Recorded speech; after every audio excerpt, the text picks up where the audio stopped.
দীনবন্ধু বিশ্বাস এখন বিশেষণযুক্ত হয়ে ডক্টর দীনবন্ধু বিশ্বাস, আরও একটি বিশেষণ যুক্ত হয়েছে অধ্যাপক ডক্টর দীনবন্ধু বিশ্বাস।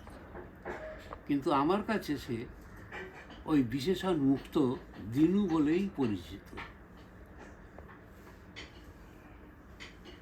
দিনুকে চিনি আমি তার ছাত্র জীবন থেকে, এবং অত্যন্ত সংগ্রামী এক পরিবার থেকে উঠে এসেছে। সচ্ছল পরিবারের সন্তান সে নয়, প্রতি মুহূর্তে সংগ্রাম করে আজ সে মোটামুটি প্রতিষ্ঠিত। দিনুর প্রথম বইয়ের ভূমিকা লেখার সুযোগ আমার হয়েছে। সে বইটি ছিল ভাষাতত্ত্ব বিষয়। আমি ভাষাতত্ত্বের লোক নই, কেন জানি না। দিনু আমাকেই ধরলে ভাষাতত্ত্বের বইয়ের ভূমিকা লিখে দিতে। কল্যাণী বিশ্ববিদ্যালয়ে ভাষাতত্ত্বের বিখ্যাত অধ্যাপক ছিলেন, কিন্তু তাকেও তিনি না বলে আমাকে বলতে আমি একটু অবাকই হয়েছি। তা আমি ভাবলাম এটা একটা সুযোগ, দিনুর পড়াশুনোর রেঞ্জটা কেমন, গভীরতাটা কেমন তার একটু আভাস পাওয়া যাবে। সে ভূমিকা লিখেছিল, কিন্তু তখন থেকেই বুঝেছিলাম যে দিনু অন্য পাঁচজনের মতো নিছক উপাধি বা ডিগ্রি শিকারী নয়। পড়াশুনোকে সে অন্তর দিয়ে ভালোবাসে। তার ফার্স্ট লাভই হচ্ছে পড়াশোনা। কেউ তাকে অনুপ্রাণিত করে না, তার আন্তর প্রেরণাই তাকে মনোযোগী পাঠক এবং লেখকে রূপান্তরিত করেছে। তারপর যা হয়, দীর্ঘকাল দিনুর সঙ্গে কোনোই সম্পর্ক ছিল না। দিনু তার নিজের অধ্যাপনা, তার লেখালেখি, সাংস্কৃতিক কর্মকাণ্ড নিয়ে ব্যস্ত। আমিও প্রায় এক যুগের ওপর কল্যাণী ছেড়ে চলে এসেছি, এখন অবসর জীবন যাপন করি। হঠাৎ দীনবন্ধুর ফোন। আমি দীনবন্ধু বিশ্বাস বলছি। অনেক যুক্তি সে দেখিয়ে প্রমাণ করতে চাইল যে সে আমার পরিচিত, কিন্তু দীর্ঘকাল পরে হলেও তার গলার স্বরে আমি সঙ্গে সঙ্গেই আইডেন্টিফাই করতে পেরেছিলাম। আমি বলেছিলাম, দিনু বলছিস? ও বুঝলো ওর অত পরিচিতি দেওয়ার কোনো দরকার ছিল না। ব্যবধান সত্ত্বেও ওর স্মৃতি আমার মনে জাজ্জল্যমান। যে দিনুর বইয়ের ভূমিকা আমি লিখেছিলাম, সেই দিনু আজও আমার মনের মণিকোঠায় রয়ে গিয়েছে। তারপর ও বললো আমি একটু দেখা করতে চাই। খুব খুশি হলো। দিনু এলো দেখা করতে নির্দিষ্ট দিন, খালি হাতে আসেনি। ও এলো বৃহদাকার একটি গ্রন্থ নিয়ে, পাঠককে পত্র হারানো মানিক। নামকরণটাই একটু বিস্ময়কর, কৌতূহলোদ্দীপক। অর্থাৎ পাঠককে উদ্দেশ্য করে সে লিখছে, বিষয়টা হারানো মানিক। সরাসরি পাঠককে উদ্দেশ্য করে গল্প উপন্যাস লেখা হয়, কিন্তু নামকরণে পাঠককে যুক্ত করা এটা একটু অস্বাভাবিক ব্যাপার। সে বৃহত্তর পাঠক সমাজের কাছে তার সংগ্রামী জীবনের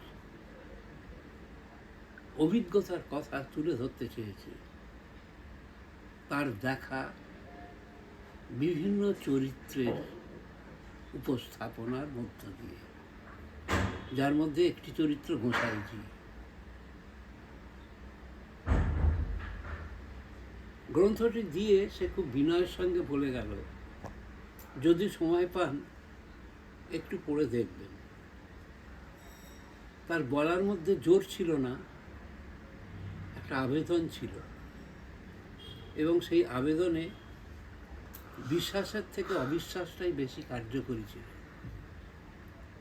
সে ভাবেনি যে এই বৃদ্ধ বয়সে ওই স্থূলাকৃতির বইটি আমি পড়ব। আসলে প্রথম দিকে একটু আমার মধ্যেও দোলাচল তো কাজ করেনি বলবো না, সত্যের খাতিরে স্বীকার করতেই হবে, এত বড় বই। কিন্তু বইয়ের নামকরণ এবং যে দিনও শুরু করেছিল ভাষাতত্ত্বের বই লেখা দিয়ে, সেই দিনও রূপান্তরিত হয়েছে ঔপন্যাসিকে একটা কৌতূহল হল। ঔপন্যাসিক দীনবন্ধু বিশ্বাস কতখানি সার্থক একটু পরখ করা দরকার। শুরু করলাম পড়তে।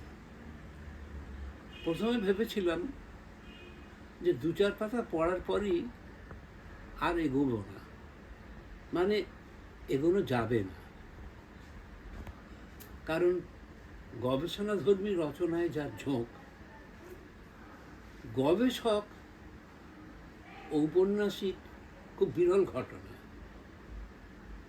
আমাদের স্বপ্নময় যেমন গবেষণা করে তার উপন্যাস লেখে, কিন্তু সে আর কজন?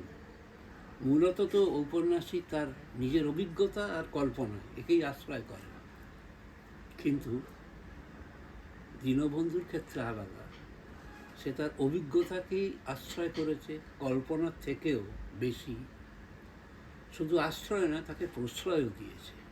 তার ধারণা তার জীবনের অভিজ্ঞতার শরিক করতে হবে পাঠক সমাজকে, কারণ পাঠক সমাজও শিখবে আমাদের সমাজের সীমাবদ্ধতা, ভুল ভ্রান্তি, ত্রুটি বিচ্যুতিগুলি কোথায়, রাজনীতিবিদদের যে প্রকৃত পরিচয়, ধর্মের নামে যে দ্বিচারিতা, সমাজ কাদের জন্যে কেমন করে কলুষিত হচ্ছে, এ সব কিছুই সে ধরে দিয়েছে। তার উপস্থাপনা আমাকে আকৃষ্ট করেছে। ভাষার ওপর তার অসাধারণ একটা দখল আমি লক্ষ্য করেছি। কেবল আমার কাছে একটাই আফসোস রয়ে গেছে, যে দিনু আরও অনেক আগেই কেন উপন্যাস লেখা শুরু করেনি। ওর গবেষণাধর্মী লেখার তুলনায় উপন্যাস বা এইরকম ক্রিয়েটিভ লেখাতে এই স্বতঃস্ফূর্ততাটা বেশি। পরে মনে হয়েছে উপন্যাস লেখার জন্য তো অভিজ্ঞতার প্রয়োজন, সময়ের অপেক্ষা করতে হয়। অতি অল্প বয়সে যদি লিখত, সকলেই তো আর প্রেমেন্দ্র মিত্র হয় না, 13 বছরে 5 লিখলেন, কিংবা অচিন্ত্য সেনগুপ্ত নন, 15-16 বছরেই তার প্রথম উপন্যাস বেরোচ্ছে। দীনবন্ধু সমসাময়িক সমাজ জীবনের বিশ্বস্ত দলিলকার।